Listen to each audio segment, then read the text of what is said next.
The Dave Hooker Show. A presentation of Off the Hook Sports.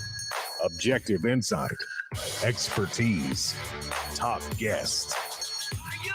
Available on YouTube, Apple, Spotify, and the Off the Hook Sports app. Download now for free. Also available on offthehooksports.com. I compute and obey. Now to Dave Hooker. Ready. Here we go on a Friday. Can't believe it's the weekend. And we start with can't believe a basketball ball may be headed elsewhere. We'll talk some transfer portal with Olivier Nkamhoua, and I'm a bit surprised. Also, could Tennessee be in the crosshairs of the NCAA? That would be a concern. And Congress getting a little feisty, not only with Donald Trump, but NIL deals. So there's a lot going on. Let's go ahead and get to it right now. A big program. Good morning, Caleb. How are you, sir? I am good. Happy Friday to you, Dave. How are you doing?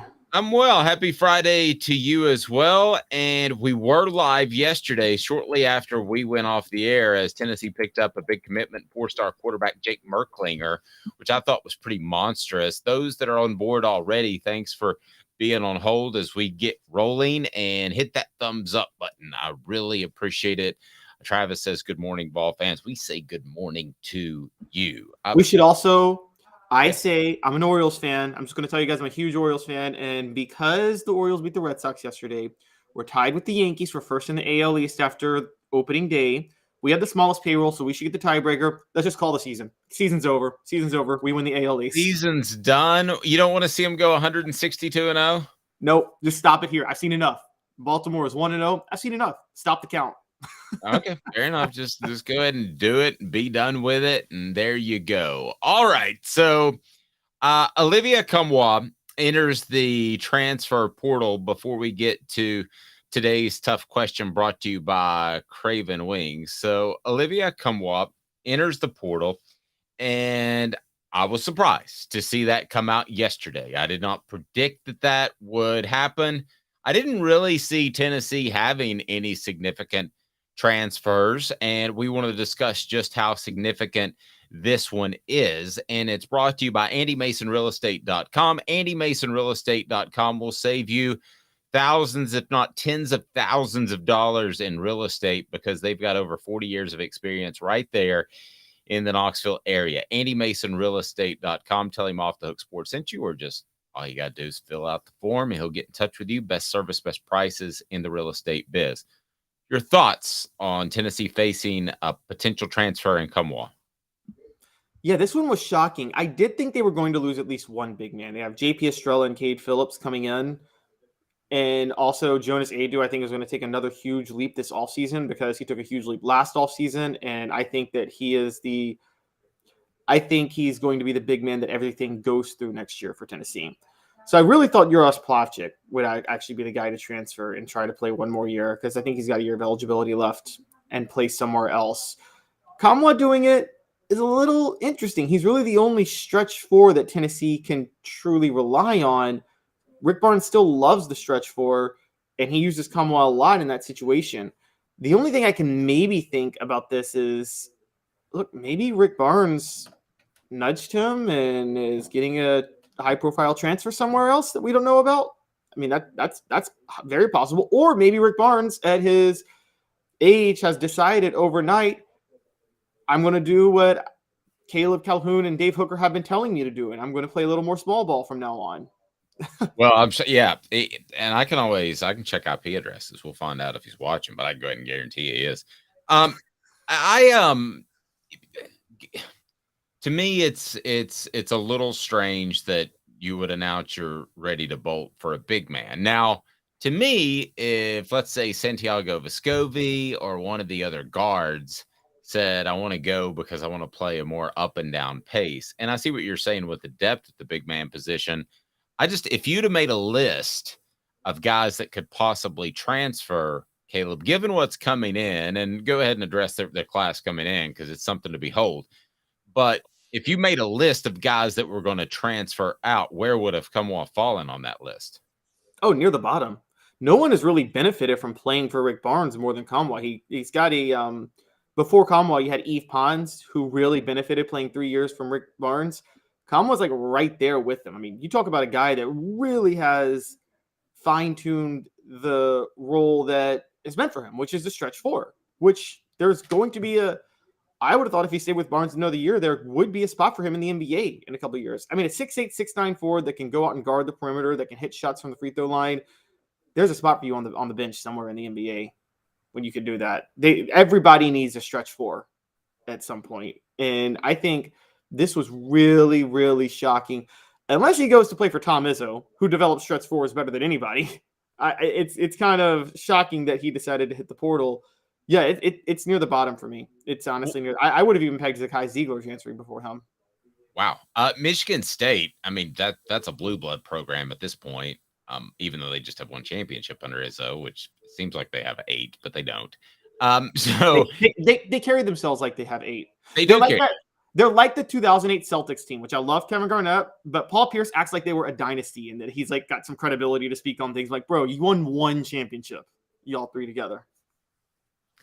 Well, don't run the Celtics into the ground doing that. But do you think he would have those sort of options, Michigan State options, Duke options, North Carolina options, or do you think he's going to go to a school that basketball-wise is a bit of a lateral move from Tennessee?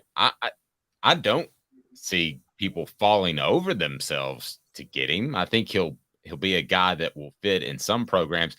I used to always use this in recruiting. I had my own recruiting rankings. Okay. I had anywhere, somewhere, nowhere. Okay. So a kid that I would evaluate, because I've told you before, the 2 to 4 stars, I leave up to the experts. Okay. Yeah, I can get a bit of a difference, but for the most part, if a guy's a 4-star or a high 2-star, that I leave to the experts and I call scouts and I get their thoughts. So I created my own ranking system. It's called Anywhere, Somewhere, Nowhere. Anywhere means you're Nico or you are Arch Manning. You can go anywhere you want. You can call up Providence and say, hey, by the way, start a football program. I want to show up. And they'll be, oh, okay. Somewhere is you've got great options. You've got Power 5 schools. Nowhere is you can't play ball at the at the highest level. At the highest level. I mean, you're going to go Division 2. I hate it when people correct me for saying Division 1, Division 2, but that's still what it is. Nkamhoua, anywhere, somewhere, nowhere. Is at least a somewhere. Is he in anywhere? Yeah. Well, I'm with you. I think I was throwing out the Michigan State thing as a possibility. I think the more likely possibility is one of the 2 things we first said. Barnes wants to adjust his system to play a little bit more small ball next year, and he's already planning that, or he's got a transfer coming in that we don't know about and that he's already working towards. I don't think. Wait, let me stop you on one thing. Why do you believe that he would play more small ball? Okay, because I'm gonna play devil's advocate for a second. Tell me, I'm gonna be Rick Barnes. Tell me I should play more small ball. You want me to tell you why you should play more? Say, Rick, I'm your buddy. You should play more small ball. Rick, this year when Josiah Jordan-James was banged up, you guys really stumbled down the stretch of the season because you were having to play a lot bigger than you usually did in the past. You were number 2 before that. Last year, Olivier Nkamhoua went down for the year in January, and you guys turned things around immediately and went and won the SEC tournament title and got a 3 seed in the NCAA tournament. Okay, first of all, I'm going to say let's just talk about this year. This year, because you're right, and it's hard to argue against that. This year, though, I'm going to say to you, I got to the Sweet 16, and I had a ton of injuries. Zakai Ziegler at the most inopportune time. I want to continue to play big. You got to the Sweet 16 by default and through the luck of matchups. That's how you got to the Sweet 16. Okay. My name's Rick Barnes. I'm going to go ahead and tell you right now that that's the way college basketball is going because the way the rules are, I'm not the only team that's playing this rugby style of ball, as Jay Billis likes to refer to it. This is where football is going. You're practically telling me to change my style that is taking advantage of a trend like you would tell Josh Heupel not to throw the ball over the park and run high tempo. No, you're fighting a trend. You only got to the Sweet 16 because you got lucky enough to play another team that plays rugby ball, which is Duke. Also, look at the other teams that played rugby ball in this tournament. Purdue plays rugby ball. They just became the second team in history to lose to a 16 seed. Virginia plays rugby ball. They were the first program in history to lose to a 16 seed, and they lost to a 13 seed this year. Rugby ball doesn't take you that far in the NCAA tournament, coach. I'm just saying, rugby ball has won one national title and was Virginia in 2019, and that 2019 Virginia offense is better than any offense you've ever coached. Okay, I'm still Rick Barnes. Why are you so hard on me, Caleb Calhoun? Because I want you to win a national championship to validate your legacy as a Hall of Fame college basketball coach. I've already had a great career. It doesn't matter. Of course, that's not true. He would throw faith in. You got to throw faith in at some point. That's what Rick Barnes would do. Yeah. Do you really believe, though, and blame your players, do you really believe, though, do you really honestly believe that there is some mystery recruit out there or some mystery transfer player that can come in? Or is that just one of the things floating around in the aura of possibility? It's one of the two aura of possibilities. It's either that or either Rick Barnes has a guy he's bringing in, or he's planning on changing up his style a little bit, and Olivier could see that.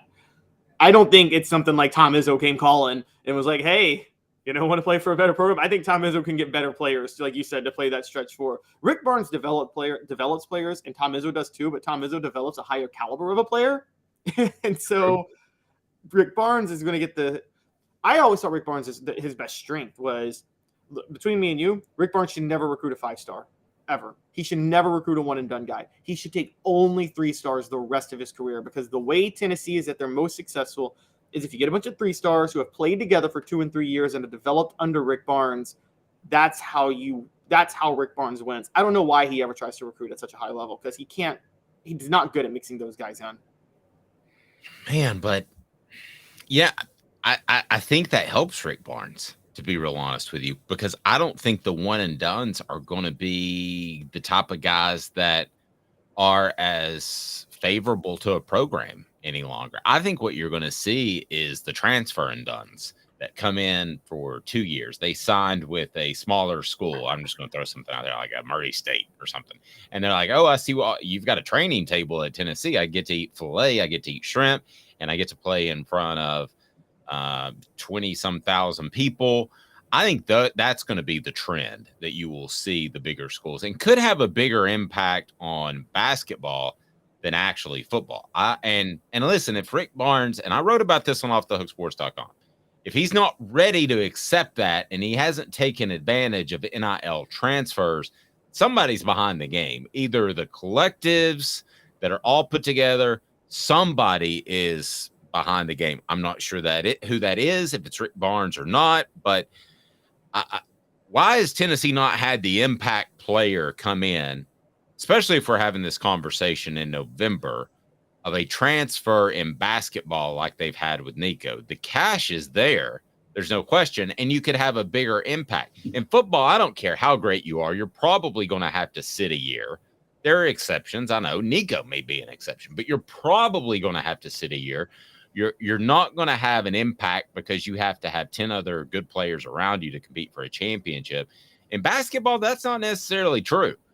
You can have 4 average players around you and a special player. So if Tennessee doesn't take advantage of the NIL in basketball, be it transfer or actual high school recruits, I think you've got a real issue. And I'd encourage people to read that on offthehooksports.com, because it's something that's a head scratcher for me.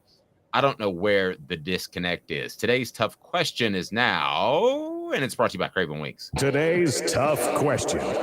Take a side. Take a stand. The Dave Hooker Show, a presentation of offthehooksports.com. Please go ahead and click that like button, the thumbs up. We appreciate that. Travis says maybe Barnes is trying to get some NIL, or could be a girlfriend in another school, college students. Or not. Oh, he's talking about Nkamhoua.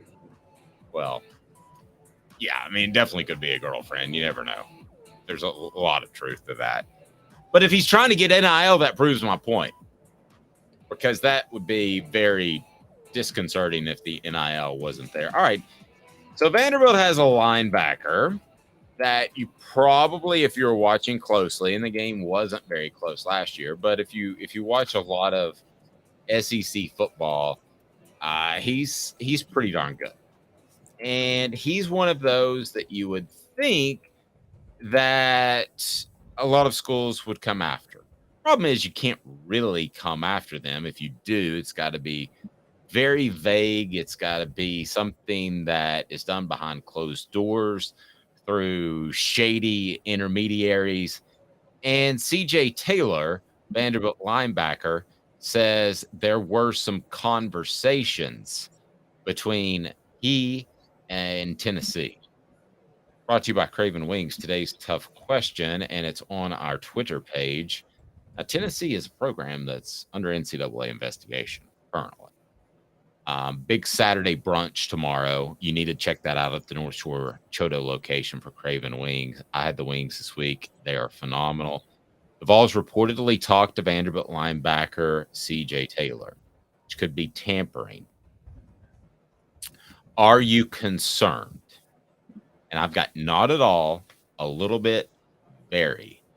Right now, not at all, 57%. A little bit, 28%. Very, 14%. Caleb Calhoun, where do you fall? Today's tough question brought to you by Craven Wings. I fall under a little bit because I have to say I don't know how true this is. And the only reason I'm going to say this, I'm not calling CJ Taylor a liar. I'm not saying that there may not have been some conversations that were there to steer him towards Tennessee. I don't know how involved the coaching staff was because here's where I can't imagine they would be this stupid. You're going to tamper for a Vanderbilt linebacker. Now, we all know linebackers a need for Tennessee. Dave, you have an article up this morning about Keenan Peele. We know linebacker is a big need for Tennessee. You're going to tamper. And if I can interrupt, we'd be having a different conversation if we're talking about Peely and Taylor. We might be talking about the linebackers being a strength for this team headed into the season. Sorry, go ahead. Yeah. So you're going to tamper when you're under NCAA investigation for a linebacker who I'm with you could be good, but CJ Taylor is 6'1", 201 pounds. I don't know if he would be big enough to fit in this system for Tim Banks. I mean, even Aaron Beasley is 225, and he's more of the straight line speed, tackle you behind the line of scrimmage guy. So you're going to tamper with when you're under NCAA investigation and risk everything for a linebacker who may not even be a fit for your system. Man, if they're that stupid, I become very concerned overnight. I can't imagine they're that stupid. Here's where I thought you were going to go with the stupid thing, that there would actually be some sort of tie or phone call from Josh Heupel or Tim Banks to his cell phone number, some sort of tie in there. Listen, if Tennessee sends an intermediary to say, hey, CJ, what's the deal, man? Would you be interested? That's the way you got to do business nowadays. You don't think that every other big time program is doing that right now? They absolutely are. So go for it. Do those sorts of things. But if you actually speak to them personally, that's tampering. That would be very stupid. That is hard for me to imagine. So on that scale, I will say, yeah, I'm a little bit concerned from Tennessee's perspective, because if they did that, then you've got an NCAA issue that's floating out around there. And I'm telling you, this would look really, really bad. That's why they hammered Tony Vitello. That's why they suspended him for a weekend, because Tennessee's football team was already under investigation. You don't want to give them more ammunition, Caleb. That would be bad. I want to get to the message board, but more ammunition could turn a very small penalty into a much larger situation that even drags on into the summer and results in a larger penalty. That would be bad for the Vols. Oh, it would be disastrous. Absolutely disastrous. And that's why I only say a little, because I think the contact was, you're right, it was an intermediary, or maybe it was even a player. Maybe it was a player on Tennessee who went to high school with CJ Taylor and they're friends with, and CJ Taylor, and he just said, hey, CJ, Josh Heupel's got a spot for you at linebacker if you want to transfer here. And maybe it was something like that. No, agreed. Go ahead and hit that thumbs up button. I want to go to the message board. Okay. And if you haven't subscribed yet, please do that. SC Scout Guy said, I would not be concerned for the simple fact that the NCAA seems to be completely powerless of late. SC Scout Guy completely agree, except for the fact that last month they added about 40 people to their enforcement staff. They're sick of being made fun of. They want to get some sort, and listen, they'll handle it wrong. I'm not saying that the NCAA has suddenly become this bastion of legislative justice. They haven't, and they won't. But they are going to, at some point, use that group of people to hammer somebody. They are looking for someone to make an example out of because NIL got completely out of their hands. So that's why I'm still on the little bit concerns me scale from Tennessee's perspective. But good point. They haven't shown a lot of teeth to this point. David says very. Even if nothing comes from it, it can be a Banks-sized distraction. It's a Banks. We could turn that into Take that to the bank. Or no, it's a Banks. What happened? Why didn't you write that story, Dave? Caleb asked. Man, stuff was going on with my family. I got Banksed. Totally distracted. SEC is acting like the IRS now with more, or I think he's referring to the NCAA with hiring more agents. Yes, he was. It's time to abolish the NCAA anyway. Yeah, I'm with you on that. But I think this is concerning to an extent. But I go back to, I think Josh Heupel is highly intelligent. You don't hear me say that about a lot of football coaches. Okay. So I think that he is smart enough to know you've got to find the right intermediary that it never comes back to you. So that's why I would not go very typically on this. Had this been Dooley, Butch Jones, even Philip Fulmer, I'd be on the very scale because those guys, Philip got caught in some stuff. And I think obviously Jeremy Pruitt did.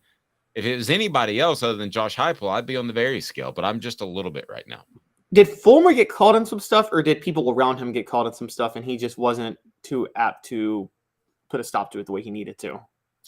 Well, I mean, I go back to the one thing that would have been monstrous now, and that's meeting with the alleged sexual assault victim the day after the assault at a Shoney's in Knoxville. So, I mean, Josh Heupel's never going to do anything like that. No, he's not. That's similar to KPD calling the police after they arrested, or calling Jeremy Pruitt after they arrested Jeremy Banks, which was so common, I know, back in the day, wasn't it? Where they called the coaches. Right. And body cameras for police have pretty much taken that away. You can't get away with that stuff. You can't say, hey, coach. And listen, I've had people recognize me before when I got a speeding ticket one time. They said my full name is not Dave, it's Davis. And they said, hey, Dave, where are you going? I said, I'm running late for my radio show. And I knew they knew me because they used Dave. So listen, but you can't let people go like you used to just because you know them and maybe like them on the radio or like the way they play football on Saturday. Everybody has body cameras that run all the time. You would know better than I, right? Oh yeah, they all the time. And even if they don't have body cameras, do you know how many places have cameras just hidden? It's funny because I was in New York with some friends a few weeks ago, and my family back home are buying into the whole media hype that New York's dangerous now, and I'm like, and they're like, you're walking around Manhattan? I'm like, yeah, nothing's going to happen to me in Manhattan because no matter what happens, there's a camera on some building that's going to catch it. I mean, that's just a fact. Like, you're watched everywhere you go in Lower Manhattan and up to Midtown, and. So we're both going to settle on a little, but not very. Does this story have legs? And when I say legs, that we could see a development in the next couple of days in which they follow up with him and the NCAA even looks into it. Does it have legs? Does this grow from a small thing into a big thing anytime soon? It could, but it could have look, it's very possible CJ Taylor's just being an instigator here. I mean, it's very possible that's the case. So we don't know. I don't know if he's being an instigator, but I think it's very possible that somebody just said to him, hey, have you ever thought about playing at Tennessee? I think that's more likely. That had a loose tie to Tennessee than Josh Heupel called him.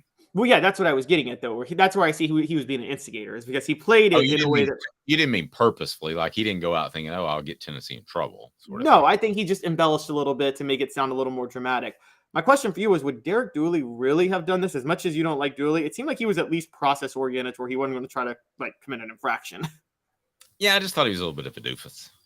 I mean, I think he would be more likely than Heupel.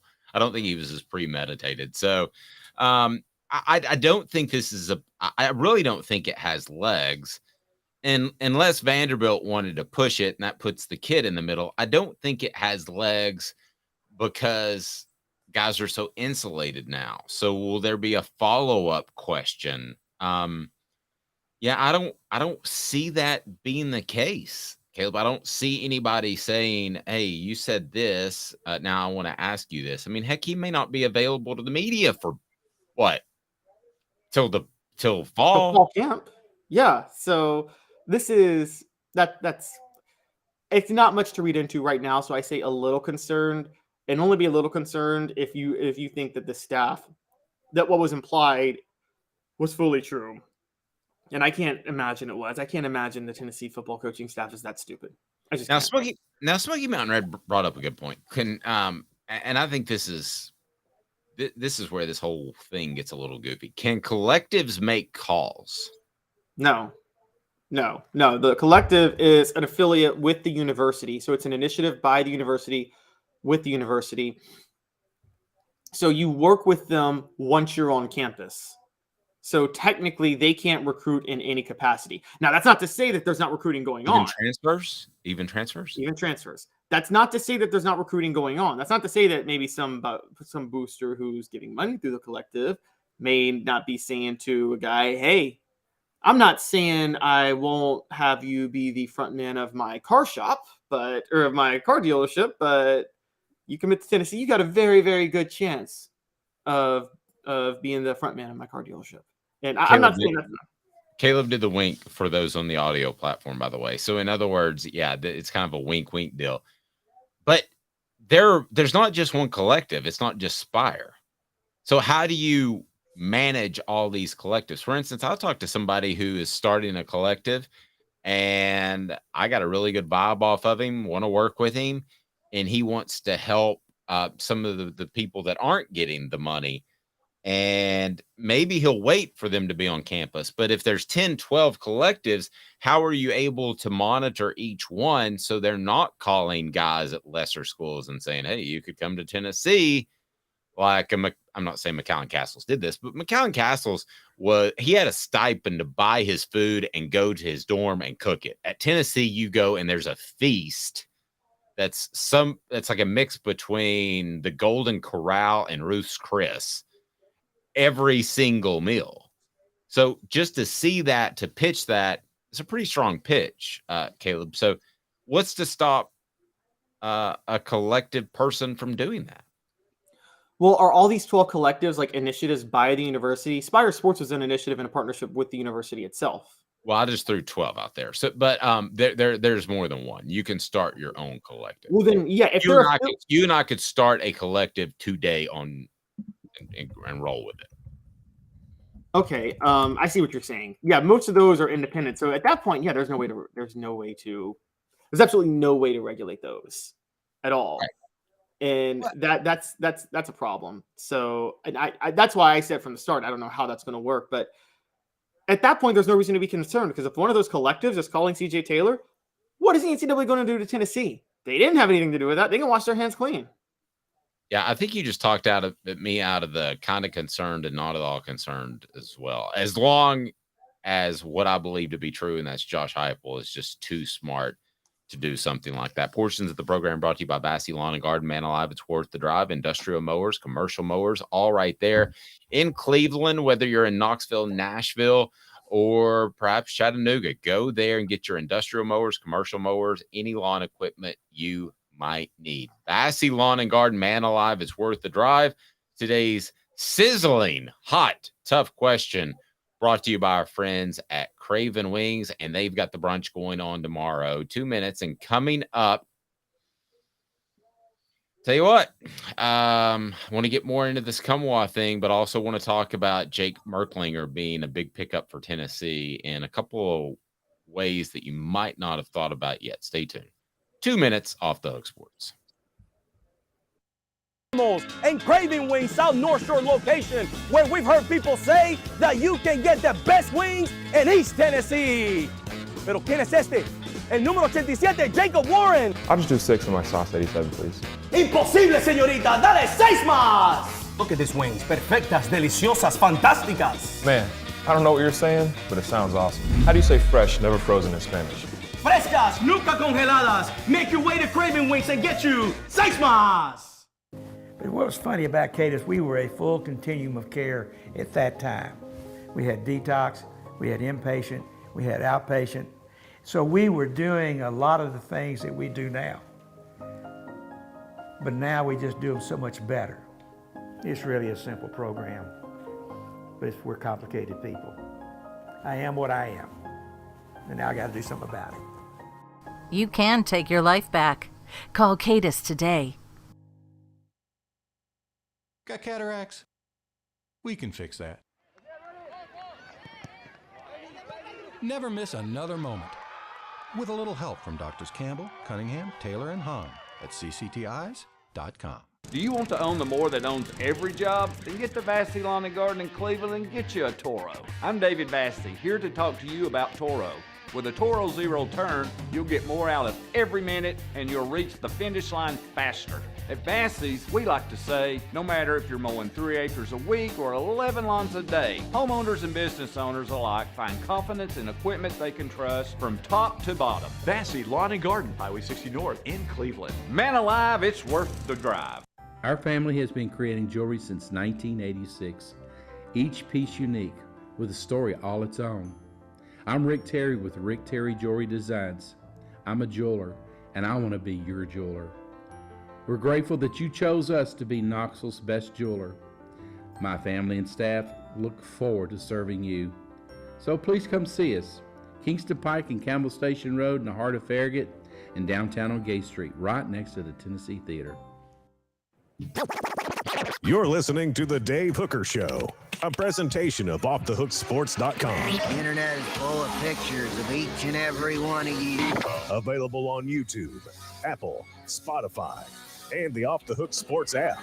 Download now for free. Is there nothing you people can't do? Also available on OffTheHookSports.com. Alrighty, here we go. Tennessee picked up a big commitment. 4-star quarterback Jake Merklinger. We covered that yesterday from Georgia.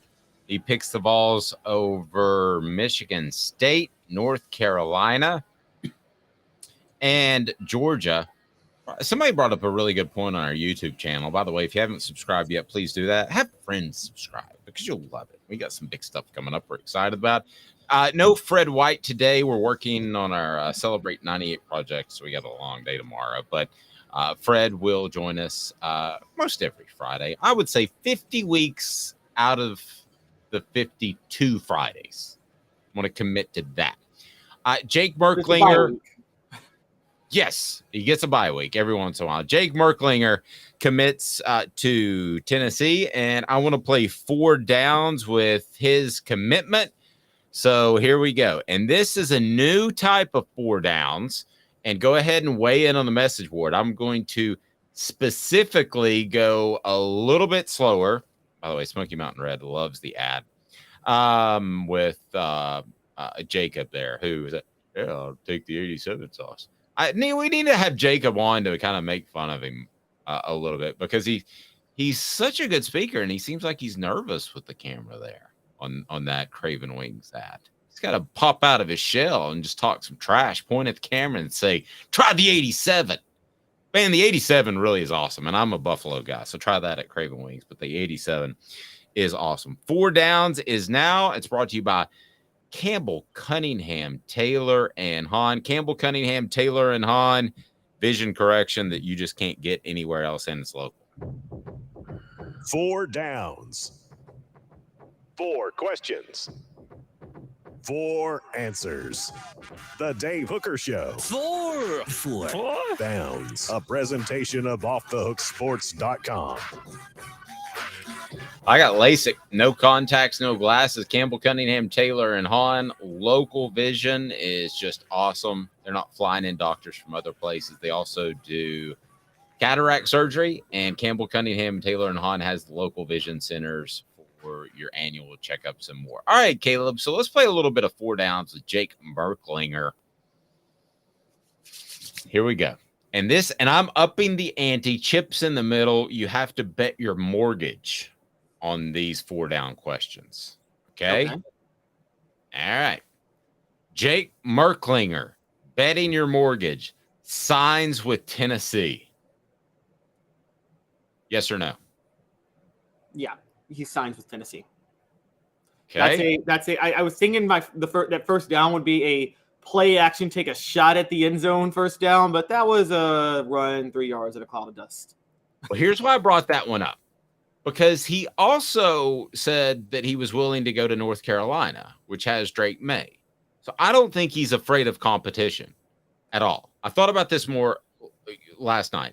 So whether he goes to Tennessee or he goes to North Carolina, there's competition ahead of him.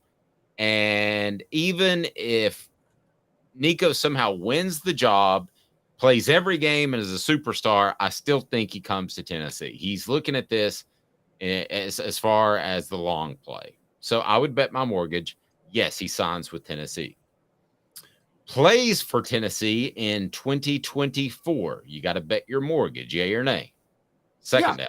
Yes, he'll play a few snaps. He'll get some experience. Josh Heupel will bring him in, call a play action against Missouri for an extra touchdown to get 60 points. Yes, I think he plays in 2024. I will agree with that as well. Smoky Mountain Red says commits seem to stick more than they did 10 years ago. That is really true, and I'm not sure why either. Sometimes Smoky Mountain Red's reading my mind. I was thinking about that last night. It used to be a commitment. We'd always say non-binding to make sure fans didn't get their hopes up. They seem to stick more. That would be because you have the option of transferring if you do commit now more. If 10 years ago, if you commit, that's your life decision right there. You just put your life in the hands of the coach you committed to. Right, because it's basically a 5-year agreement on the kid's side, or it was. All right, we'll start a game for Tennessee. You got to bet your mortgage. Yay or nay? No. See, I'll say no too, and it's nothing against Jake, who we both like on tape, but just the odds of it, if he gets behind Nico and he's not seeing playing time, he could transfer out, they could bring somebody in. I'm going to say no just based off odds. I agree, because there's the Nico factor. There's the fact that he could transfer with the Nico factor, but let's throw this other part out there. Say he decides to stay, and he would be, he'll wait till his redshirt sophomore or redshirt junior, whatever year to start when Nico leaves. I was going to have a couple of quarterbacks in that class. So you have to bank on him beating out those guys. But more importantly, we both watched Jake Merklinger's highlights. He's a better pro-style quarterback than a lot of guys, including Nico. That doesn't mean he's the best fit for Heupel's system, though. His release is a little slow, and you know that the quick release is the most important part of the quick release is the second most important thing for Heupel's system, isn't it? It's the deep ball. Oh yeah, or a quick combination of the read and the delivery. Yeah, he's got a bit of a Tyler Bray delivery, which was a slower release, if you remember. Are you talking about Merklinger? Yes, Okay. Merklinger. So sometimes I look at Ian Maleva, and I think that he has a little bit of a Tyler because he kind of drops it down 3/4, but it's fast. It comes out so quick. But it comes out fast. So I think that's what they're working on right now. And he's had some accuracy issues. I'll go ahead and tell you at spring camp, but I think that's because they're trying to rework his mechanics a little bit, get him a little bit more over the top because he's a slinger now. Travis says, I bet he starts a game. Odds are there will be an injury. It's true. Travis says Joe started games in the last 2 seasons. Just saying, very good point. And lastly, Merklinger will play out his eligibility at Tennessee or go to the NFL early. If he goes to the NFL early, it'll be based on what he did at another school, not what he did at Tennessee. Okay. Leaves Tennessee to go to the NFL early. No. Plays out his eligibility at Tennessee. No. He's going to play out his eligibility somewhere else. I mean, this is zero shot at Jake, I promised, but I'm going to agree with you. I'm just going to have to base it off numbers. And my mortgage, man, I got to pay it or my wife gets really mad. Smoky Mountain says, I hope early because he balls out. Well, that's true. He might very well do that. Go ahead and click that thumbs up and that like button. We greatly appreciate that. Remind you that Zul Beer, xulbeer.com is the official craft beer of Off the Hook Sports. Zul Beer is phenomenal, and they've got worldwide award-winning craft beer, and they've got parking downtown at their location, panoramic view of downtown Knoxville. You will absolutely love it. That's zulbeer.com.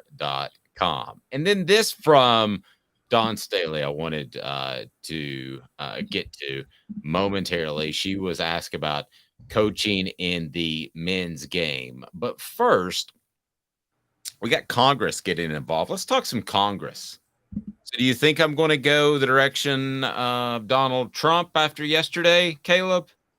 I seriously doubt it. I think we're going to be talking some other stuff. You can always doubt that. You and I can work together for 20 years. You'll never know where I stand on politics, and neither will any of the listeners. It's just something I decided a long time ago to never share. John Adams, who's been a friend for years. Jimmy Himes, whose last day is today as he retires, who's been a friend and a confidant for 23 years. They have no idea where I stand politically. I could be hard left, hard right. They have no idea, and that's the way we're going to keep it. But it's time for What the H? What the? What was he thinking? Release the hounds. The Dave Hooker Show. Keep cool. A presentation of OffTheHookSports.com. Congress getting involved with NIL. I initially just say why. Aren't there more important things going on in the world? But a lot like the steroid scandal in baseball. I mean, seriously. But I guess it's their job to police some things. It's their job to get reelected. So it's their job to be in the public eye. So for those that don't know, Caleb Calhoun also covers Congress, covers the political scene and all that good stuff. And he just knows it up and down. So let me start with you. What do you make of Congress looking into NIL? So I'm not because I cover it in and out, I don't get as cynical covering it as I get very cynical on some things, but I don't get mad of them taking up issues. A lot of times I'm like, thank God you're taking up something. Okay. That's refreshing. I didn't think you'd come at that direction. So for instance, a lot of people sometimes miss the context of things. So the steroid scandal, everybody was like, why are they worried about baseball and the steroid scandal? It wasn't the MLB that they weren't worried about MLB players cheating. They were worried that because of Balco, steroids was filtering down to high school kids, and there were literally high school kids that were dying because they were pressured to take steroids for baseball. That is something Congress should look into. And because that started with Major League Baseball, they were obviously going to subpoena the MLB players suspected of steroids to testify about steroids. That's where that all came from. In this instance, I think they're worried because there's not the reason Congress is getting involved is because every state has already passed different laws.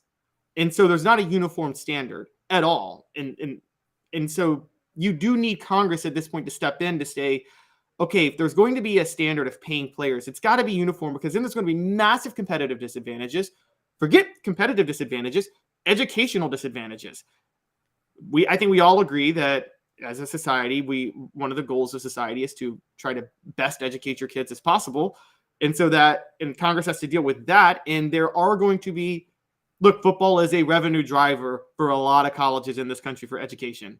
And so I think something you might worry about if your Congress is, if Tennessee has the most fair and loose NIL standards possible to pay anybody, and down in Louisiana, LSU is like super strict on it. Well, no, not LSU, because they're going to get talent anywhere, no matter what. Let's say Ohio State is super strict on NIL and not letting anybody in.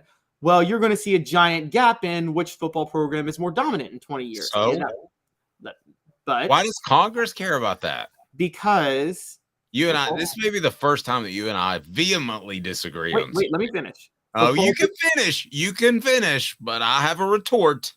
Football gets really good at Tennessee. The academic programs at Tennessee get really good. And all of a sudden, the academic programs falter at Ohio State, and in-state kids trying to get in-state tuition at Ohio State, trying to go in-state to Ohio State. Kids from Ohio don't have the best academic option to go to school.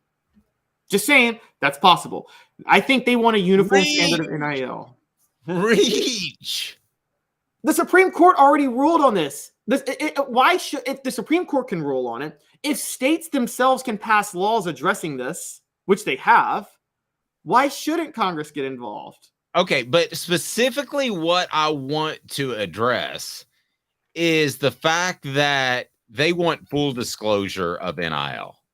Okay, that's at the end of the day what they want. Whether or not they get it, we'll never know. I mean, they never did anything to them as Major League Baseball players. Major League Baseball did, but that's what they want: full disclosure of NIL. Well, except Clemens, who dared Congress to subpoena him because he was so stupid. True, but listen.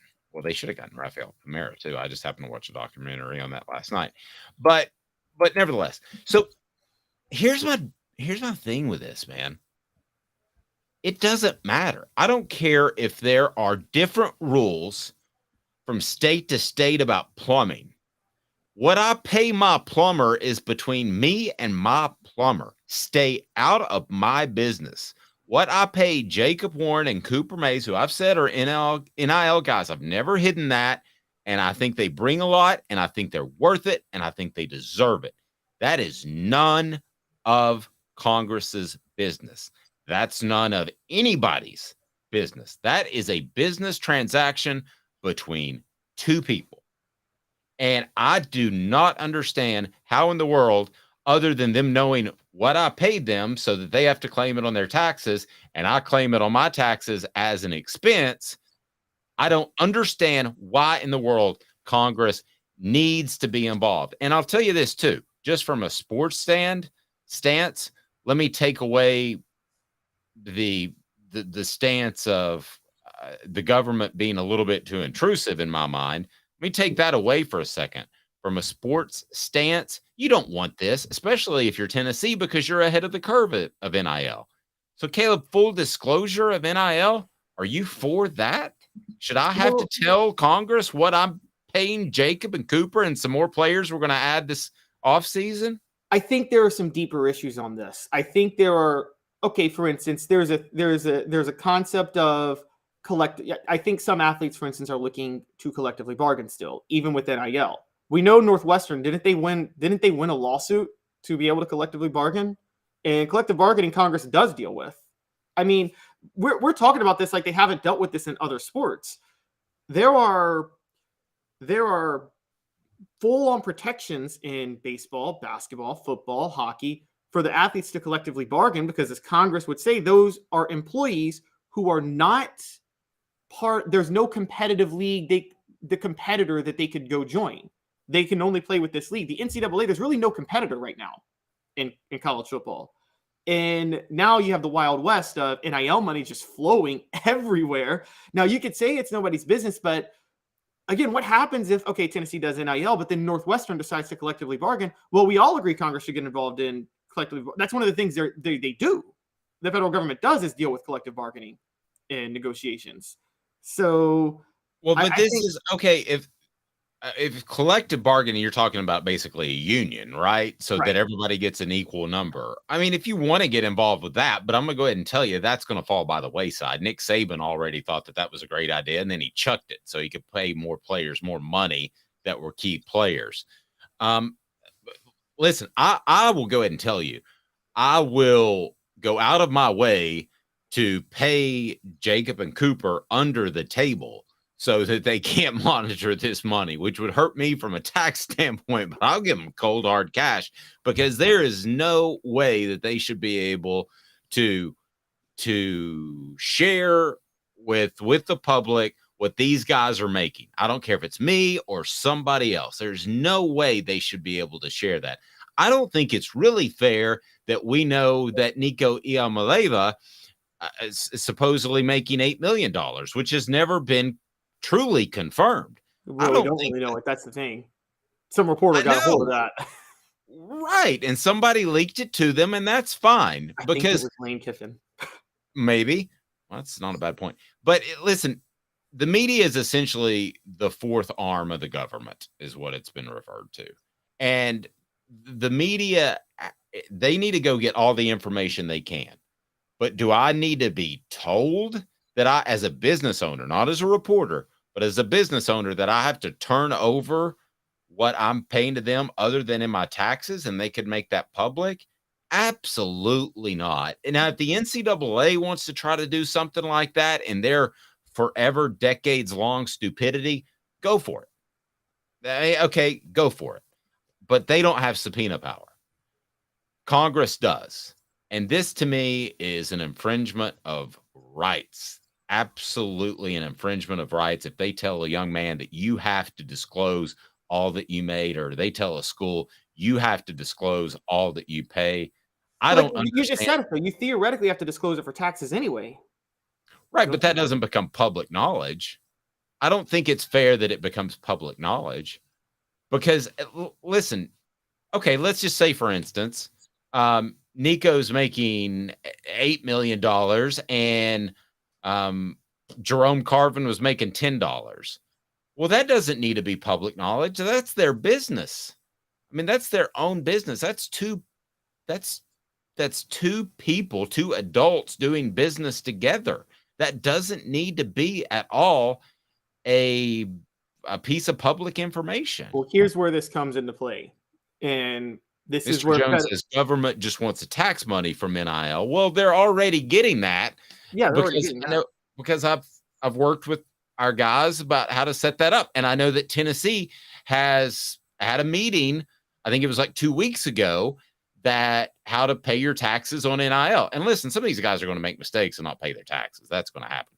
But yeah, I mean, do they want another piece?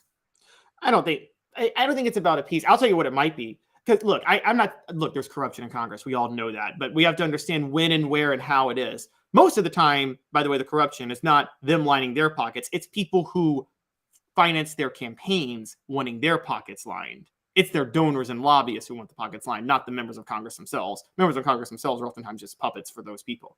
So what I would say is that with this specifically, look, we all like federalism, and let's call it what it is. Senators are representing states that have football programs that they love and that their constituents love that have fallen behind due to NIL. That's what this is about. And there are more. I know. Yes.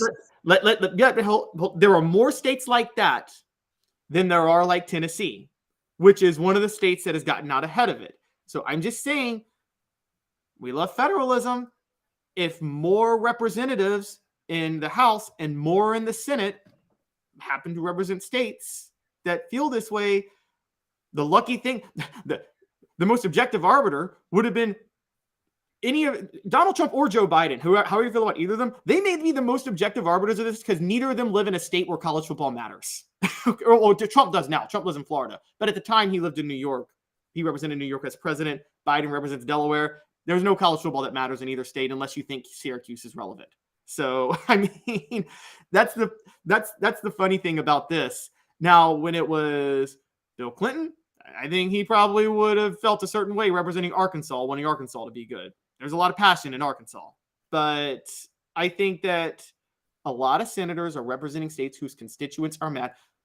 I'm looking at Florida. This came out from a congressman in Florida as first one to draft this bill. Thank you. I knew we'd get there. I'm glad we did. It came out of Florida because Jaden Rashada was promised $13 million, showed up on campus, didn't get his earnest money, but was willing to show up on campus, and then there's no money there, and they just backed out of it because of a legal loophole. And to me, for somebody to do this in grandstand just to get us talking about it and to maybe get on SportsCenter, and this is more exciting than talking about flood zone recommendations. Okay. So people are going to talk about it. People don't go, oh my gosh, that Nebraska flood zone area, we've got to do something about that. Nobody gets fired up about that, but they get fired up about college football. Yeah, I think it came out of Florida because you now have Miami, who seems to have put their stuff together, and they're in the Final Four from paying a bunch of players, which is legal. And Florida still looks like a monkey just messing around. They don't know what they're doing. Yeah, I think Florida State's falling behind too. Yeah, Florida State's falling behind. So too bad for you. I mean, and to get help from Congress disgusts me. To have to share any numbers when these guys And let's put this out here real quick because people are trying to see this. Guys, there's nothing partisan about this specific debate because it's members of both parties. It's not about the party you're in. It's about the state you represent at this point. Florida's a red state. Tennessee's a red state. They are miles apart in how they feel about this issue. So it has nothing to do with party lines, this specific topic. It has to do with who represents the states whose schools have gotten behind on NIL. Yeah, just listen, just stay out of my business. They not you, Caleb, but Congress. Just stay. You're a very big part of my business. I don't want you to stay out, but Congress, just stay out of my business, man. I mean, just diehard fans with power. I wish I'd have thought of that line. I would have written that line on our message board. Well, they should be in your business if you're out here doing things like Silicon Valley Bank and, threatening the whole financial security of the country because you're making reckless investments. But I don't think you're doing that, Dave. I'm not. I think my investments have been very, very sound. I think we all wish Congress was in Bernie Madoff's business. They probably should have been in Bernie Madoff's business before they were. Well, they had the opportunity. They were given all the facts and they didn't check any of them, like way back in 2005. I got into that documentary too. They basically gave them all and he said, yeah, check me out. I don't care. Gave them all the numbers and they didn't check anything out. Because they can't do numbers themselves. So exactly. There were a bunch of politicians who happened to get jobs with the SEC, I guess, not the football conference. Well, you got to remember, people who craft the laws in Congress, they're not the politicians themselves. Those politicians have a team of staffers that are making $30,000 a year. That are the most boring people that sit in the room till 3 a.m. eating cold pizza, trying to figure this stuff out. It's not them.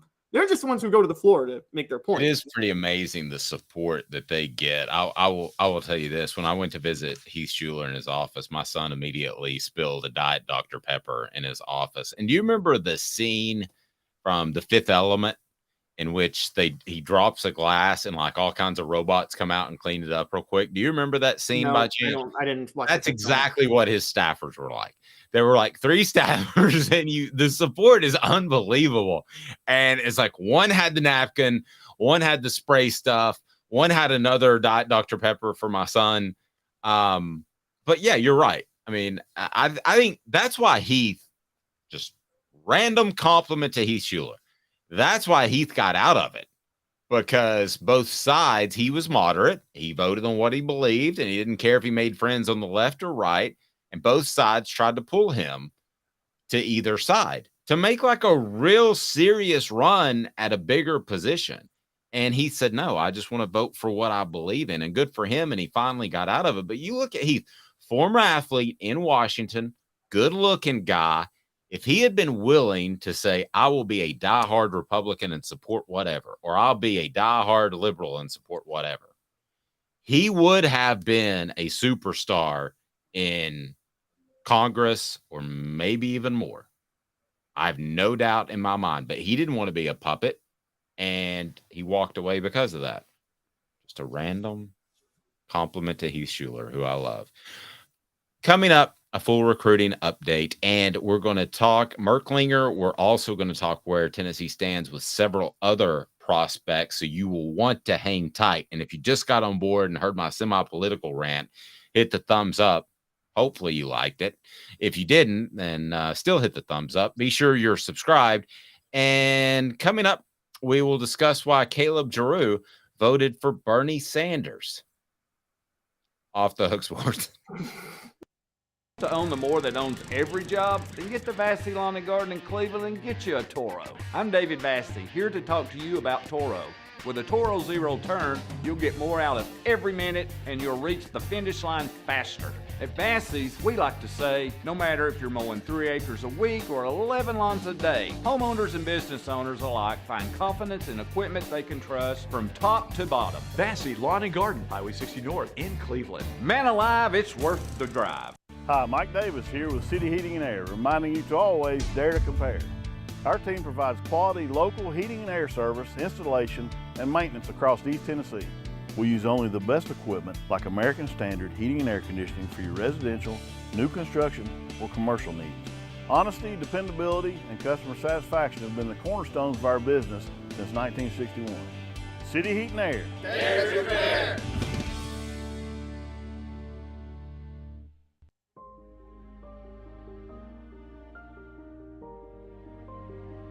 Our family has been creating one-of-a-kind pieces of jewelry in West Knoxville since 1986. Each piece is a combination of unique processes that bring your idea to life. Every day in our shop, a truly special item with a story all its own is being manufactured in our facility, bringing the history and family sentiment into a whole new generation of life. We are grateful that you chose us to be Knoxville's best jeweler, a title that we value and respect. Because to me, being a jeweler and owning a jewelry store are not the same thing. I'm Rick Terry, I'm a jeweler, and we want to be your jeweler. Kingston Pike and Campbell Station Road in the heart of Farragut, and downtown on Gay Street right next to the Tennessee Theater. With all that sun, sand, and salt water, the beach is a very relaxing place. Unless you wear contacts. Ow! Open your eyes to the best the beach has to offer with LASIK vision correction from Campbell Cunningham Laser Center. Ah. What's up, everybody? This is University of Tennessee tight end Jacob Warren, proud to announce that I'll be working with Craven Wings again this season. And I want you to give your all and try my signature sauce, Sauce 87, at either of the Craven Wings 2 locations, Chapman Highway in Seymour and South North Shore Drive at the Markets of Choto. When you're craving wings, it's gotta be Craven Wings. Online at cravenwings.com.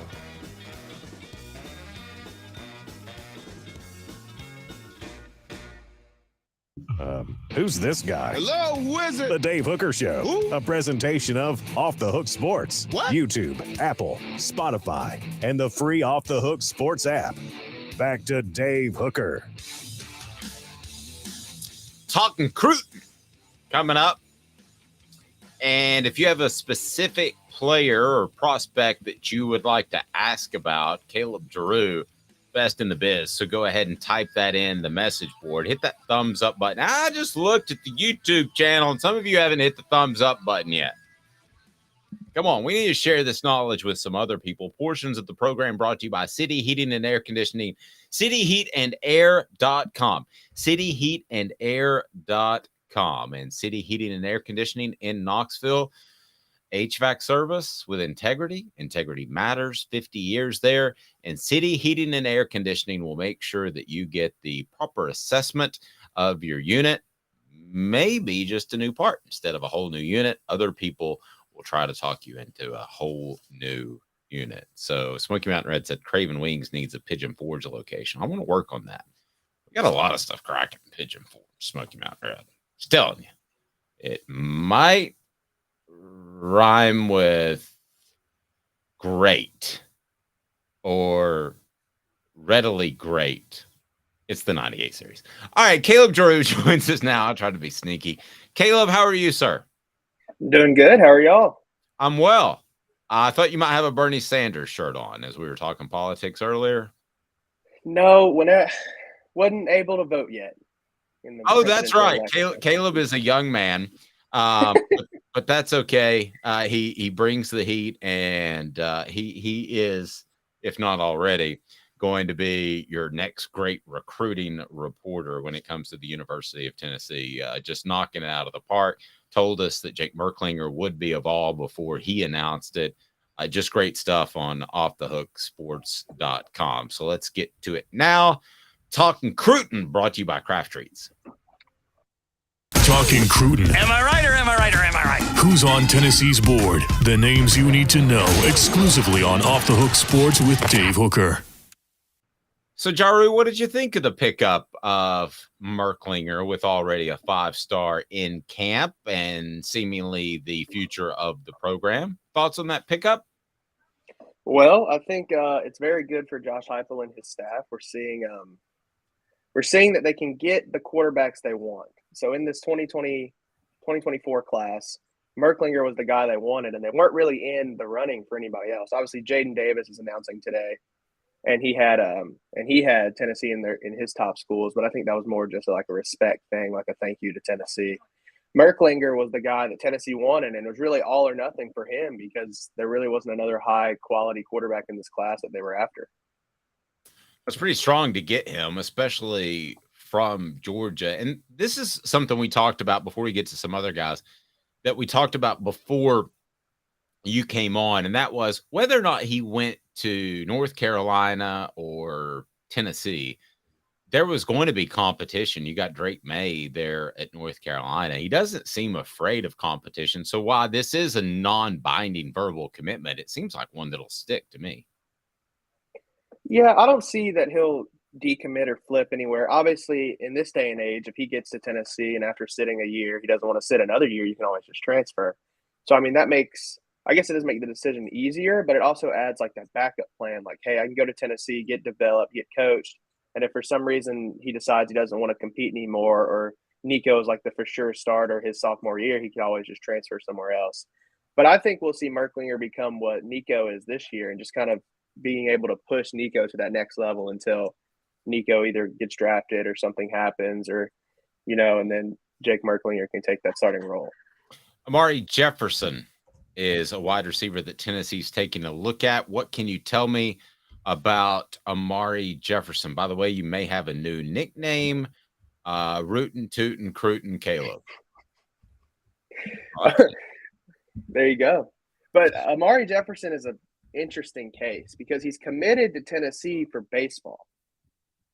But recently, a lot of his offers and attention has come from football. So it's kind of one of those things, and y'all probably know a little more than me about this, but it's obviously very difficult to play two sports in college. Iowa had a pitcher who was also a wide receiver, and he was on scholarship to be a wide receiver. And then I think maybe 2 weeks ago, he tweeted out that he'll no longer be pursuing football and he'd be just pitching for Iowa. So, I mean, it's very, very hard to play both baseball and football in college. But obviously, he liked Tennessee enough to commit to Tony Vitello in baseball. So I don't see why Tennessee couldn't get a commitment here in football. And he's an in-state guy from Baylor School in Chattanooga. But the only thing is Tennessee's competing with just about every other top school in the country. You got Alabama, Georgia, Colorado's in here, Oregon. So obviously he's keeping his options open. But I'll just go back to what I said before. If he liked Tennessee enough to commit for baseball, I don't see why the 4-star won't commit for football. There you go. By the way, slight sidetrack. General Nealon said Arian Carter will be a flat-foot stud. Mark my words. I think he meant flat-out stud. I don't think he's going to be flat-footed like me. But I'm hearing the same thing, General Nealon, just so you know. Talking Cruton brought to you by Craft Treats, crafttreats.com. Use the promo code Off the Hook for their chill pills. Their chill pills will help your pet with digestive issues, anxiety issues, or they might have arthritis issues. That's crafttreats.com. Use the promo code Off the Hook for 20% off. Crafttreats.com, promo code Off the Hook. They have other non-CBD awesome treats as well. So, Calhoun, what you got? Drew, on a broader sense, sticking with Merklinger, not really sticking with him, but Heupel obviously signed Taven Jackson in 2022. Nico is the crown jewel of 2023. Now Jake Merklinger of 2024. Taven Jackson's obviously hit the portal. Dave and I had been in this kind of conversation where we thought the days of taking a quarterback every class are over. But you think Josh Heupel is still going to be the guy that takes a quarterback every single class? I could see it. I do agree that the days of taking a quarterback every class do seem like they're over. But if you're a quarterback, and it's kind of the way I've been thinking about it, even if you don't play at Tennessee, which is obviously the issue why places don't have a quarterback in every class, they want to play. You want to get playing time instantly. The transfer portal is a thing. He can still get developed by the two of the best quarterback minds in the country. And, you never know what could happen, and Nico might not pan out for some reason, and a Merklinger could step in. Or we could see Merklinger in a year or two, like Taven Jackson, hop in the portal and go to another Power 5 school. So I also kind of agree that the time of quarterbacks in every class is over. But with the way Heupel is recruiting, and I mean, who wouldn't want to play quarterback in his offense? It's a very easy. It's not an easy offense, but it's a very easy offense to be a quarterback in. So obviously, that's the place quarterbacks wants to go. And Merklinger wanted to be a Vol, and so if he's willing to sit 2 years, I feel like his junior season he could be very successful and make a name for himself. And then if they have a quarterback every class, then maybe eventually we'll just see Tennessee quarterbacks play 1 year and then hop into the NFL draft every year. Sorry, mic mute button. My bad. Tell me about Jay Harper, who, interesting picture of him that we used. He looks like he's in some sort of police lineup. But Jay Harper, 6 foot, 165-pound cornerback. He was in Knoxville on Tuesday, and it seems like the Vols are all about him at this point. Number 50 cornerback in the class, 3-star, so not incredibly highly rated. But a guy that it seems like Tennessee wants. Yeah, and something that stood out to me about him was he got to see spring practice, and he was following Willie Martinez and the cornerbacks wherever they went, seeing what Willie Martinez was telling the cornerbacks. And he told me that one of his favorite things about practice was that Willie Martinez is not a very rah-rah coach. Like, he's not going to light you up after a drill or yell at you from halfway across the field. He liked how Martinez would pull the cornerbacks to the side and like teach them and walk them through the drill and then send them back to get a rep in. It's not like a yell at you, light you up kind of thing in front of everybody. He said that really stood out to him, and he likes that Willie Martinez is teaching the cornerbacks more than just like getting onto them and getting mad at them. He said he could see himself fitting in Tennessee's defense, and he could see himself fitting with Martinez's system. And also, while he was watching practice, he said that the defense came up with a big interception, and they all kind of like went out there and were loving on the guy and like happy that, as he put it, happy their brother had succeeded. And he could really see that it was a brotherhood on Tennessee's defense, and he really liked that. I like a coach that when he berates me, I can't understand him, like Ed Orgeron. There you go. or yells to the media in the middle of drills. What's up, Hook? I'm good. I don't think this is an appropriate time to talk. Yeah, Raging Cajun. That's right. Which Jaru is, by the way. I don't know how raging he is, but he is. Yeah, he doesn't sound. You don't sound like Ed Orgeron at all, Jaru. Do your impression. Let's hear it from Jaru. Yeah, Jaru impression. Go Tigers. That's pretty good. But mine's money. Your Orgeron impression is better than your Lou Holtz impression. I will say that. My Lou Holtz impression was awful. As soon as that crossed my lips yesterday, I was embarrassed for myself and everybody associated with Off the Hook Sports. All right, Calhoun. Before we go, sorry, can you do a Joe Paterno impression? Me? Yeah. I don't even really. I guess I could prop my leg up when I sit in the press box. Oh, I forgot about that Tennessee game. No, I'm trying to do it like, it ain't real fast. We gotta go do stuff like this. But really slow when he does it. No, I can't do the Joe Paterno voice. Like, I didn't know if you could. Travis says do Andy Rooney. I could do Andy Rooney all day. I mean, Andy Rooney's easy. You ever wonder why? That's the way he starts every sentence. All right, Caleb, get us a football question. I'm going to get to Brawny, guys. I promise I'll get to Brawny. Everybody's asking about Brawny. So, Jero, all the talk right now is about Jake Merklinger, and obviously J.J. Harrell committed earlier. Maybe the future duo at Tennessee. We don't know, but outside of that, it seems like the class is still defensive heavy. Do you think this is going to be another defensive laden class 2024, given the issues facing Tennessee right now? I mean, when you look at Tennessee's wide receiver room, you really don't see a hole, even looking at next year, that they really need to fill. And another thing is Heupel has very easily been able to go into the transfer portal and get offensive players that he wants. Like, we look at Dante Thornton, or, we look at McClellan Castles, where, they would needed a tight end, they would get a tight end. You want the best wide receiver in the portal, you get the best wide receiver in the portal. They haven't had that success on the defensive side. So I really do think for the defense, they need to dip into high school and get the guys they want. And also, Tim Banks said that now with the defense where it's at, they actually have depth. They're able to go into high schools and get the guys that they want for their system, not necessarily guys they can get. Because they have the depth, now they can go out and seek guys that fit what they want to do. that physical, aggressive defense where you don't get a lot of rest time, but you're probably blitzing 2 out of every 4 downs, and they can go get those guys. And so I do think that this will be another defensive-heavy class, but Tennessee still needs some offensive pieces as well. You know, a couple O-linemen in every class never hurt. And you're also going to need a tight end because Ethan Davis has impressed, but you're losing 2 tight ends after this year. So I don't think you want your second or third tight end to be walk-ons.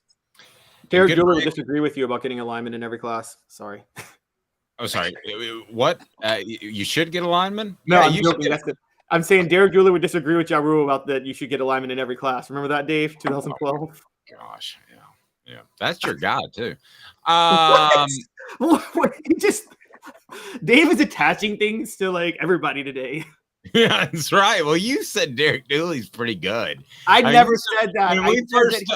When we first met, and you said the sentence of, "This might sound crazy, but I'm not as down on Derek Dooley as you might think." I'm like, there's a huge gulf between that and he was very good.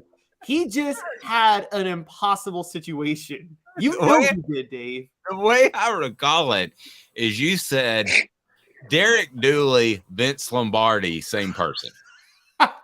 Never said that. Do you not recall it that way, Jaru? Is that not what he said? I don't remember it all, but that's definitely something, Calhoun. Yeah. I don't know. You guys are ridiculous. Calhoun, go put on your orange pants and check the mail. Oh, Lord. He said, I remember him saying, I feel like the Germans right now. Okay, and y'all are coming. Yeah, I remember him saying Derek Dooley check is what he said, and that's what stood out to me. You guys are ridiculous. All right, let's get back to some Cruton. I don't want to get through this without dropping a deuce. Deuce Knight, quarterback out of Mississippi. That one got Caleb. Deuce Knight, another quarterback. Goodness gracious, can they get another quarterback? I mean, if you want a quarterback every class, it seems like Deuce is shaping up to be your 2025 guy. He got to watch spring practice, caught up with Heupel and Halsley. He really, really liked how Halsley was coaching Joe Milton. He was impressed with Joe Milton. He said he could throw the ball 100 yards with no effort. He said he liked Nico, and he's a smart kid. He could really tell that, like, every quarterback in Tennessee's room kind of has a different play style. He walked me through how Halsley talked about it. He sat in their QB meetings, and he could tell that, like, they understood the terminology. They understood what was happening. You know, Milton has that big arm, and he can throw it 100 yards. But then you have Nico, who's more of a smooth-footed quarterback with a smoother-looking release. He's not really going to throw it 100 yards, but he just kind of looks like your prototypical quarterback. He really liked Tennessee. And another thing that stood out to me is Halsley talked to him about Drew Lock and Hendon Hooker and how they came in. You know, Hendon Hooker didn't come in very highly touted out of Virginia Tech, and then Drew Lock, before Halsley got over there, was not very good. And he showed them how every year they improved to kind of sell him on the fact that if he comes to Tennessee every year, he'll develop and improve. So I thought that was kind of cool. And it also shows probably why they're able to recruit quarterbacks so easily is because there's proof. Like you can tell a recruit, hey, look at what we did with Hendon Hooker, or look what we did with this guy and how much better they got. Why can't we do the same with you? Okay, so 3-star offensive tackle Mike Williams talks top 8. So he released that, and he visited Tennessee. What did Mike have to tell you? Well, he was impressed with Tennessee. He liked Glenn Ellerby. It seems like a common trend is that a lot of people like Tennessee's coaches. He said that Ellerby coaches a lot differently than some of the other coaches he's been around whenever he took visits. You know, he said Ellerby was very, very, very, in his words, keen on the fundamentals. He wanted to make sure every offensive lineman had the technique completely correct in every drill. And, I mean, we've seen that too. I mean, if an O-lineman is even a step off in one of the drills they do, Ellerby stops the whole thing and explains the drill. Or as he told us, Cooper Mays stops the drill and explains it to the younger guys how to do it correctly. He said that stood out to him. He said it was high intensity. And he said Ellerby to make sure that if you don't have the technique right, that you're not on the field. Like he said it a bunch that Ellerby is really, really a fundamental coach, and that's something that he likes and that he can jive with and enjoy. And his top 8 is Michigan State, Miami, South Carolina, West Virginia, USC, Virginia Tech, Maryland. And he said he's going to take some more visits and look at some of those schools. Another thing that stood out to me is he said that growing up, USC was his dream school. He always wanted to go to California. And I know that Lincoln Riley right now is probably rolling out the red carpet for O-linemen and anybody who can play defense. So we'll see what happens there. Another thing was Miami was his first offer, and Mario Cristobal is a very, very good offensive line coach. That kind of stood out to him as well. So he's a guy we'll definitely follow, and I'm sure he'll lock in some official visits here soon. You've been at practice, shifting away from recruiting before we get to the Bronny James thing. So you've been at practice. What do you think of that guy named Nico? Well, he's had some freshman days, but then we came out and watched practice yesterday morning, and I don't think he missed a throw in the viewing period. He was very crisp. All of his balls were hitting the wide receivers in the chest. I also think it's helping him look a little better now that he's no longer throwing to just strictly walk-on wide receivers. He's now mixing in with Squirrel White, and he threw to Dante Thornton a little bit. And those throws looked really well. The ball's coming out of his hand a lot better. And I do think and agree with what some people are saying that he may have had some technical adjustments from Halsley. Because, coming in, he did have like a sidearm 3/4, more of like a baseball release, I guess would be the way to put it. And it seems like maybe Halsley has tried to get in more over the top and more of a traditional quarterback release. And really, after watching Thursday, he looks a ton better, and he looks more like the guy we expected compared to the first couple of days where he had some overthrows. Maybe that's just settling in. Maybe it's the wide receivers. Maybe it's just his release is getting better. I don't know what it could be. But Nico looked really well on Thursday, and I'm excited to see what he looks like next week as well. All right. And the Vols will practice tomorrow, limited availability because they tend to scrimmage and do real stuff as well. So interesting to keep up with Nico and what he does, and great job on recruiting. There will be many visitors. Well, I don't want to say many, but there'll be quite a few visitors this weekend, I would imagine. Jaru, do you know of any in particular that you want to address, or do we want to cover that over the weekend? Off the top of my head, I have not seen any big names that are coming to Knoxville this weekend yet. It's a closed scrimmage in Neyland, and I know the weather is not going to be good tonight, so I wonder if that might change any of the plans. I know last weekend was their weekend. They really rolled out the red carpet for a lot of prospects, but I'm sure there'll still be some guys in town that we'll have listed out on the site pretty soon. All right. Great stuff. Keep up the good work. We certainly appreciate it. And, take care, man. Yes, go ahead. We got to get Jaru's thoughts on if Bronny's going to come to Tennessee, though, or go to Tennessee. He covers recruiting. So if I am Bronny, much for teasing that through the break. Thank you, Calhoun. Well, I'm sorry. I don't even want to talk about it, but I didn't want to let Jaru go without talking about it. He covers recruiting for us. Have a little faith, you Dooley lover. No, I knew we. Okay, I knew we were going to talk about it. I just wanted Jaru's quick thoughts on it before we let him go. If I'm Bronny and I have my choice of any school in the country, I'm not going to a school that scores 50 points a game. Oh. Wait, on football or basketball? Who talking about football. Does that? I don't know. I don't know if Bronny wants to play defense. Who's going to average more points next year, the football or basketball team? I don't know. Stop. The basketball Stop. Both of you stop. The basketball team gets to play ETSU. Stop. I want to have this discussion for realsy, but I want to have it supported by our sponsors, because I want to ask you both, hang tight with me, what is Bronny worth to Tennessee? 2 minutes, and give me a number on the message board, you Caleb's. Goodness gracious. And I didn't know Jaru, a lot of people don't know it, but Jaru is like a huge Pruitt guy. Stay tuned, 2 minutes.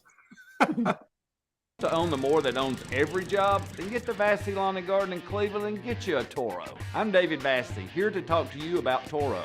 With a Toro Zero turn, you'll get more out of every minute and you'll reach the finish line faster. At Bassey's, we like to say, no matter if you're mowing 3 acres a week or 11 lawns a day, homeowners and business owners alike find confidence in equipment they can trust from top to bottom. Bassey Lawn and Garden, Highway 60 North in Cleveland. Man alive, it's worth the drive. Hi, Mike Davis here with City Heating and Air, reminding you to always dare to compare. Our team provides quality local heating and air service, installation, and maintenance across East Tennessee. We use only the best equipment like American Standard heating and air conditioning for your residential, new construction, or commercial needs. Honesty, dependability, and customer satisfaction have been the cornerstones of our business since 1961. City Heat and Air. Dare to compare.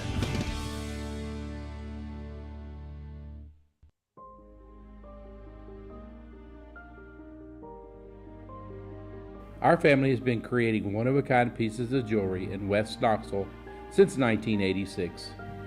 Each piece is a combination of unique processes that bring your idea to life.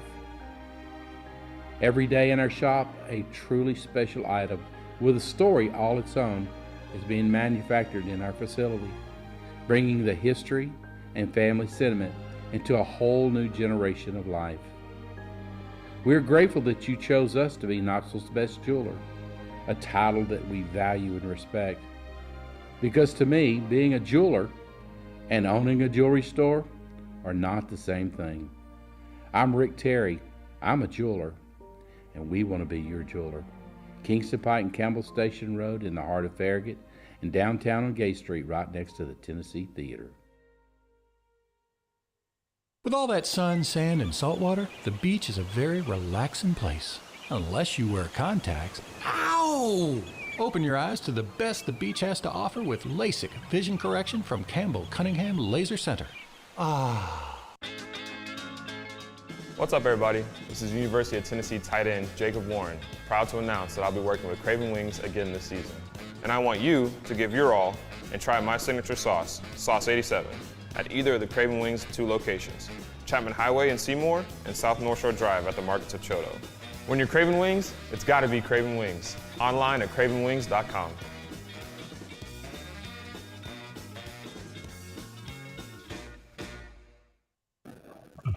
Who's this guy? Hello, who is it? The Dave Hooker Show. Who? A presentation of Off the Hook Sports. What? YouTube, Apple, Spotify, and the free Off the Hook Sports app. Back to Dave Hooker. Okay, off topic, but people keep asking about it. Bronny James. Travis says, man, do you really want that circus at Thompson Bowling Arena? LeBron is a clown. What? He's the best player to ever play the game. I don't start a whole discussion. Calhoun's like, no, Derek Dooley is.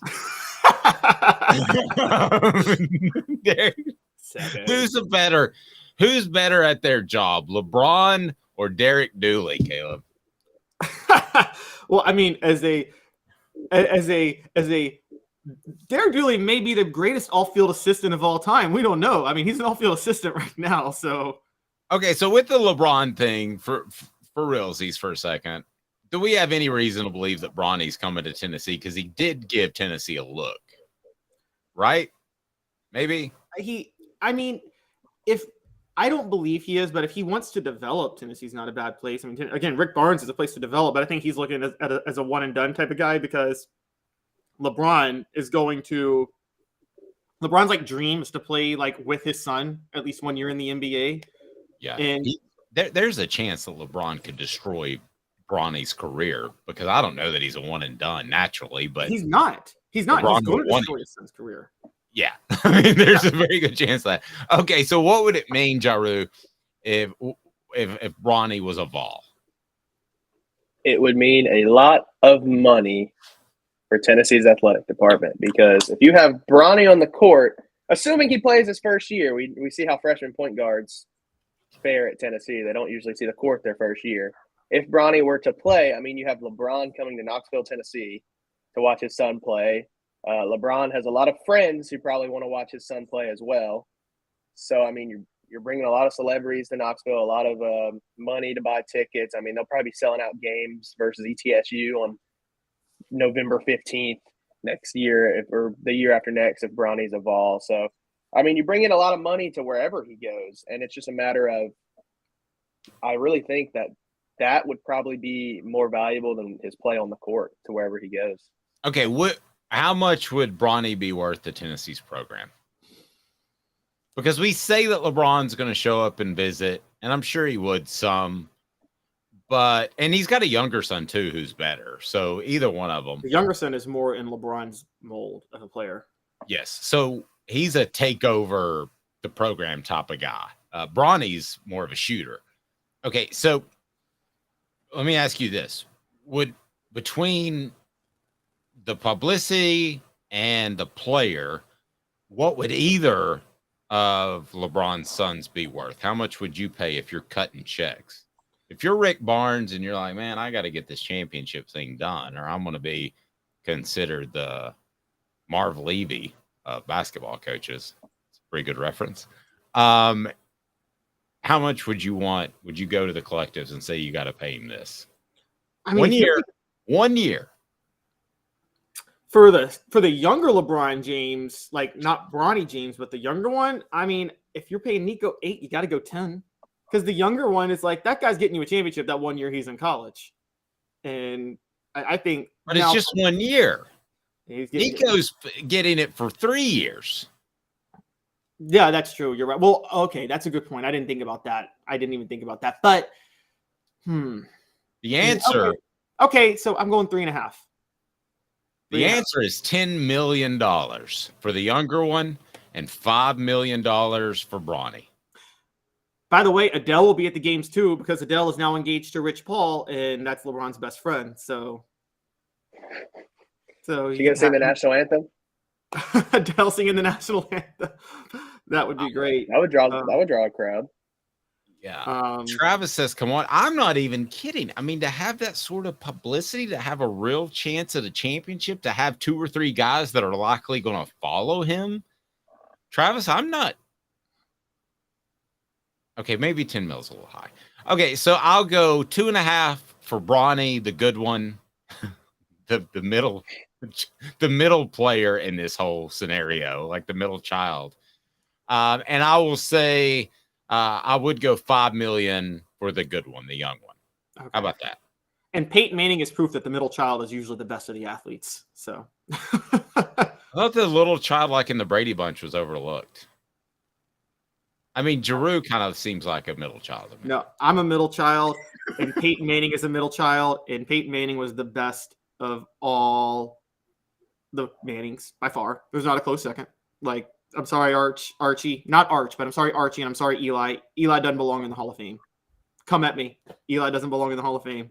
I'm fine. He's a giant, but he won 2 Super Bowls. All right, so what would So did Jim Plunkett, right? Yeah, and Jim Plunkett should be in the Hall of Fame too. If you went to You're on crack. Okay, possibly. But all right, so what do you think of my number? 2.5 and $5 million. 2.5 for Bronny, $5 million for the younger one who is way better. Jaru, I'm game with that. What about you? I mean, it's probably their value if you're making an evaluation, but I don't think that'll ever happen at Tennessee unless they play football.